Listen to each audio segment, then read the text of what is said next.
Chapter 2. The Morning.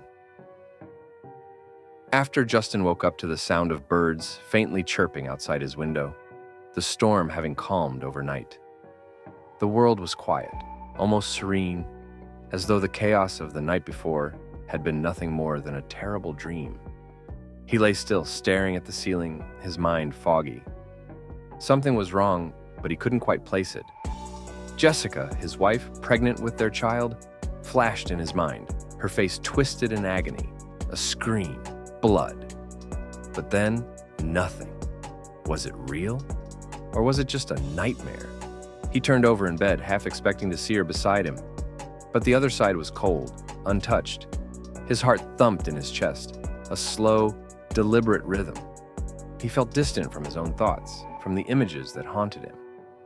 Slowly, he sat up and rubbed his eyes, trying to shake the strange sensation gripping him. It had to have been a dream. It couldn't have happened like that. Jessica, she was fine, wasn't she? Justin slid out of bed, his feet touching the cold wooden floor. The house was quiet, unnervingly so. He wandered downstairs, his mind still in a haze. The smell hit him first, a metallic sour tang that made his stomach turn. Then, the memories came crashing back. The blood, the baby. Jessica's lifeless body slumped in the truck. His breath hitched as he turned the corner, stepping into the hallway. She was there. Jessica. Her body lay in the middle of the hallway, eyes wide and vacant, her skin pale. Blood soaked the floor around her, drying into dark patches that stained the hardwood. The front door was wide open, letting in the chill of the morning air. Justin froze, his mind struggling to process the scene before him. His chest tightened as panic flared inside him. What had he done? He rushed to shut the front door, slamming it with a force that rattled the windows. His breath was quick, shallow. What was I thinking? His heart raced as he stood there, staring at Jessica's lifeless form. What am I going to do? He paced for a moment, running his hands through his hair, trying to collect his thoughts. But before he could succumb to the rising terror, a strange calm settled over him, as if something else inside him had taken control. Without thinking, his body moved on its own, methodical and precise. He walked to the linen closet, pulling out sheets from the couch. As he wrapped Jessica's body, his hands were steady, his mind eerily quiet. He duct-taped her limbs together with practiced ease, almost as if he'd done it 100 times before. Then, with surprising strength, he lifted her bundled form and carried her downstairs, the weight heavy but manageable.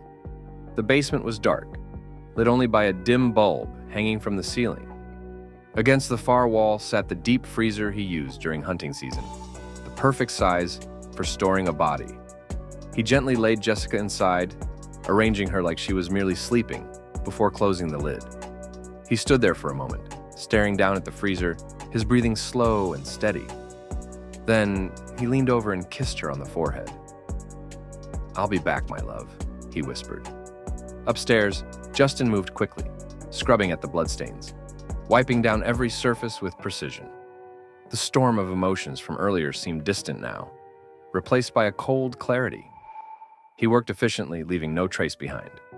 He couldn't afford any mistakes. A sudden sound broke his concentration, the ring of a phone, but it wasn't his. Jessica's phone was somewhere in the house. His pulse quickened as he scanned the room, searching for the source of the sound. Finally, he found it, half buried under a blanket on the couch. The screen flashed Jessica's sister. He hesitated, his hand hovering over the phone. What now? His mind raced, but he forced himself to answer, barely catching the call before it went to voicemail. "Hello?" he said, his voice sounding almost normal, though his heart pounded in his chest. "Justin?" It was Emily, Jessica's sister, her voice bright but laced with concern. "Hey, I was just calling to check in. Jessica and I had an appointment today, but I haven't heard from her. Is everything okay?" Justin swallowed hard, forcing the words to come out smoothly. "Oh, yeah, Jess isn't feeling well. She had a rough night, so she's resting." I don't think she'll be able to make the appointment. Oh no, is she okay? Emily asked, her tone shifting to worry. She'll be fine, Justin lied, his voice steady. Just needs some rest. I'll tell her you called. There was a brief pause, and Justin could almost hear Emily thinking on the other end of the line. Okay. I was planning on stopping by, though. I'm actually in town. Should I come over and check on her? The blood drained from Justin's face.